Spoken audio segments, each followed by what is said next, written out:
Good morning, everyone. I am Sergeant Laquita Wade, Public Information Officer with the Birmingham Police Department's Public Information Division, and thank you all for joining us. This morning, you will hear from Interim Chief Michael Pickett. He will discuss an update on the 7-point comprehensive crime reduction strategy and other important information. Once Chief Pickett is complete, we will have a few questions and answers. Everyone, please limit your questions to the topic that we will discuss this morning. Thank you. Chief Pickett. All right, thank you, Sarge. Good morning, everyone. I'm Michael Pickett. I serve as Interim Police Chief for the Birmingham Police Department. And as she stated today, I just simply want to give an update, as promised, on the 7-point crime plan. And I mentioned something the last time I spoke as it relates to the 7-point crime plan, which was PAT, and that should have really been the 8th point. So we'll go with a 8-point crime plan, because that's something that can also influence crime reduction in our city. With that being said, I'm going to go ahead and get into some of the numbers for you all. Point number 1 of this 7-point crime, or 8-point crime plan, was our special enforcement teams. So I'm sure you've probably felt in the city a little bit more enforcement. So I want to report on the actual numbers. And honestly, this initiative started before, I think we did the last press conference February the 10th, but we started our efforts earlier in the year, in January. So I'm going to give you the numbers starting from January up until March 9th. Overall arrest, we made 446 arrests. This isn't Birmingham PD. This is just the special enforcement initiative that has started. Made a total of 446 arrests. 283 of those are felonies. 163 are misdemeanors. We seized 80 guns. 16 of those were stolen. And 5 of those were altered firearms that have the machine gun conversion, as you've been hearing a lot about. Point number 2. Swift apprehension of violent offenders. We've made a total of 32 arrests.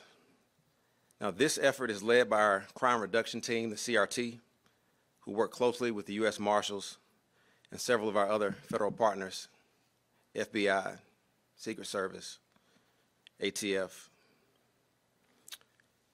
Of those 32 arrests, 9 were for capital murder, 7 were for murder, 9 attempted murder, 3 felony assault, and 4 robbery. I want to add a note that at this time, our city is down 27% on homicides as it relates to last year. Also, hats off to our Detective Bureau, led by Deputy Chief Brown. They currently have a 75% clearance rate on homicides. And I truly believe this number will get higher. Number 3, strengthen our federal partnerships, which I'm going to be honest with you all. We've had a great relationship with our federal partners, with the U.S. Attorney's Office and all of our federal partners over the last couple of years, and we're going to continue that. To that end, we will start meeting with them again, because we did this a while back for some of the other efforts that we had, but we're going to start meeting with our federal partners and U.S. Attorney's Office next week to really continue to push that forward. Number 4, Stolen Vehicle Task Force. As stated, we have identified personnel. They will move into assignments on next week, but even as of right now, we've recovered 16 stolen vehicles. Cracking down on illegal firearms. As of right now, we've recovered 13 stolen firearms, and 9 of these were altered, not necessarily with the machine gun conversion devices, but altered in some type of way. It may have been not at the proper barrel length and things of that nature, altered in some type of way. And number 6, increase command presence. I talked about having captains and true leadership during the evening hours, our most busiest times. Well, I'm very proud to announce that we have 2 captains, newly promoted captains. They're in the process of being trained, and they start on March 22nd. We have newly promoted Captain Timothy Bell right here, and newly promoted Captain Josh Osborne. Two of these departments' best leaders, upcoming leaders at the command level. I'm sure they will do great, but they will take the positions of the utility captain, which will be during the evening hours, to address crime and to make sure that we're doing everything we can to have leadership, the best leadership during our busiest times. They will also be assisting with, and these other captains that you see up here from the precinct, having more neighborhood meetings and then also meetings with the business owners, because one thing we want to make sure of is that Birmingham welcomes all businesses, but we've got to make sure that we can help our businesses from a law enforcement end and give them guidance on, best practices to make sure they're not becoming a nuisance, so that they can protect their business, protect their patrons, and protect our community.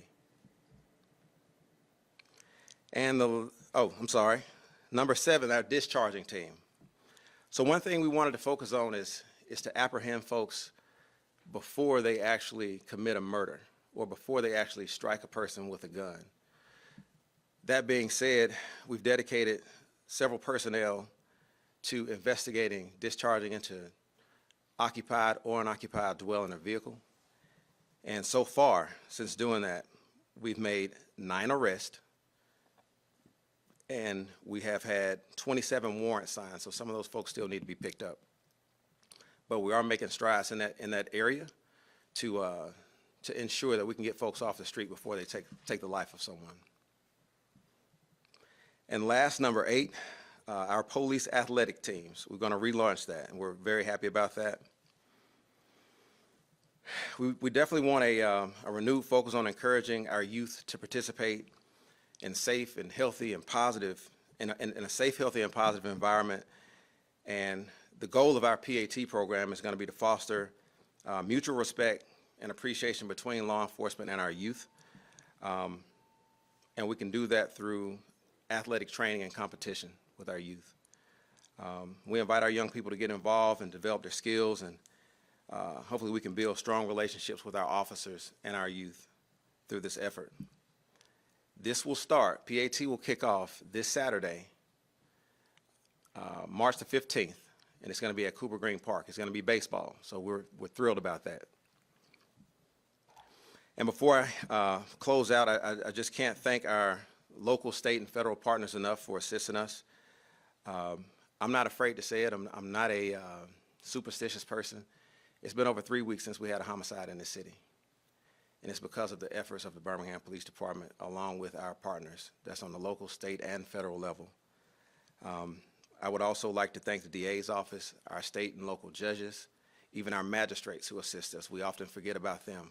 But every person in a law enforcement capacity that can assist, we're very appreciative of you. I want to publicly thank the public, really and truly, for supporting our officers and trusting them as we work to make Birmingham safer. And lastly, I want to thank the men and women of the Birmingham Police Department for all the work that they do. They're risking their lives every single day when they leave the house, put this uniform on, and try to make this community safer. I'll say that over the last couple of months, they have really been in overdrive, and I hope that the community can feel that. I hope the community can feel that the city is safer now, and it's going to continue. And just remember, this is to the community, if you have any information on any crime, whether it's a homicide, a robbery, a shooting, please call it in and let us know. Call Crime Stoppers. Let us know. Because I can assure you this team is going to do everything in our power to address that issue as quickly as possible. That's all I have. You touched on earlier, it's been 23 days since the last homicide, which is not a record, but it's really a long stretch for the last few years. And you mentioned, the collaboration. Can you give more specifics about what you think is leading to that decrease? I think when criminals see that they'll be held accountable and they won't be able to commit a crime and then just go free and hang out that night or that next weekend or whatever, I think it makes them think twice before they choose to commit a crime. So I think that's having an impact. And the 75% clearance rate, is that for the homicides this year? Or is Yes, ma'am, that is this year. And I'm glad you asked that. That's for this year. We got four homicides that we haven't put somebody in jail on so far, but we're working on that. Last year, we still got homicides that we're working on, as well as cold cases, but we're not just focusing on those last four from this year. We're also reaching back. We've already picked up a couple folks that committed homicides last year, so we're going to continue to look into those cases. And some of these cases where you're listing out numbers, especially with the special enforcement that's gone out and made 446 arrests, right? And how many months you said from January up until March 9th. So that's a lot of people. What's the common trend you guys are noticing with these folks? Are they people that you likely arrested before, and then they're back on your radar? And is it going to stick this time around? Where are the trends that you're losing them in the process and having to come back and possibly finding them committing a crime or before they actually do? Yes, ma'am. So some people are repeat offenders. So we have identified that, and some, it's our first time encountering them. So, I mean, the justice system has a lot of criteria, if you will, for lack of a better term. Things have to work through the process, the legal process. So some get out on bond, some don't. Some don't require a lot of time for them to sit down for a long time. And that's one of the key points is why we want to partner with our federal partners as well, because, we understand that with our legal system, our jails, our prisons, they have certain capacities, and we just have to be mindful of that. But some are repeat offenders, but one thing that we are focused on at this time is developing really strong cases so that we can get a conviction when they do go to court. Of course, we still depend on really and truly the community. When they go to court, they sit before 12 jurors. Okay, so the DA's office, we work well with them. They do an amazing job. And then lastly, we'll rely on the public. If they do go to trial, we rely on the public to ensure that all the efforts that we put forward, if convicted, then they get the justice that they deserve. And in some of the cases where the special enforcement group, how they're being aggressive. I know there's been a video on social media, I think last week, of what looks like a drug bust. Would you say that is one of the efforts, that's a part of the efforts that started since January? And, is that video in particular, would that be included in some of the work that you guys have been doing over the last few months? Yes, ma'am. That's normal Birmingham PD business right there. Is going after any crimes.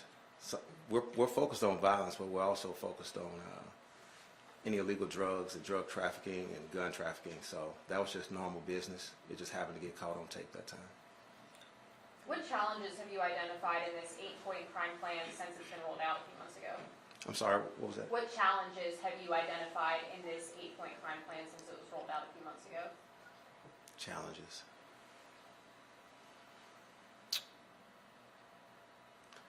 We really haven't had many challenges.